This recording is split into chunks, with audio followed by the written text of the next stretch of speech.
টাঙ্গাইলের সখীপুরের একটি বাড়িতে চেতনানাশক স্প্রে করে পরিবারের সবাইকে অচেতন করে দুর্ধর্ষ চুরির ঘটনা ঘটেছে। সোমবার রাতের কোনো এক সময় উপজেলার কীর্তনখোলা মধ্যপাড়া এলাকার ব্যবসায়ী আব্দুস সালাম মিয়ার বাড়িতে চুরির ঘটনা ঘটে।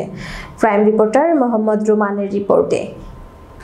ভুক্তভোগী ব্যবসায়ী জানান, গতকাল সকালের খাবার খাওয়ার পর আমি ও আমার স্ত্রী অসুস্থ হয়ে পড়লে আমার মেয়ে স্থানীয় স্বাস্থ্য কমপ্লেক্সে নিয়ে প্রাথমিক চিকিৎসা শেষে বাড়ি নিয়ে আসে। রাত 11টার দিকে আমি ও আমার পরিবারের সদস্যরা ঘুমিয়ে পড়ি। ভোরে ফজরের নামাজের জন্য উঠে দেখি ঘরের সব কিছু এলোমেলো হয়ে পড়ে আছে। পরে আমার স্ত্রী টাকা ও গহনার বাক্স দেখে কান্না শুরু করে। তাদের ডাক চিৎকার শুনে আশেপাশের লোকজন এগিয়ে এলে চুরির বিষয়টি টের পান।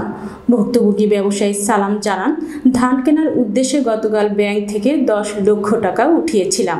বাড়িতে আরও 1 লক্ষ টাকার মতো ছিল। চোরেরা নগদ 11 লক্ষ টাকা, আমার স্ত্রী ও মেয়ের 5 ভরি স্বর্ণালংকার লুট করেছে। এদিকে ঘটনার সত্যতা নিশ্চিত করে স্থানীয় ইউপি সদস্য আব্দুল আজিজ জানায়, বিষয়টি অত্যন্ত দুঃখজনক। ইউপি সদস্য প্রতিবেদককে বলেন, চুরির ঘটনা স্থানীয় পুলিশকে জানানো হয়েছে।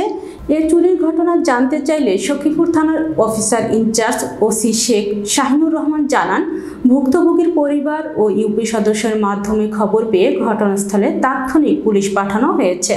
তিনি আরও বলেন, তদন্ত সাপেক্ষে আইনানুগ ব্যবস্থা নেওয়া হবে।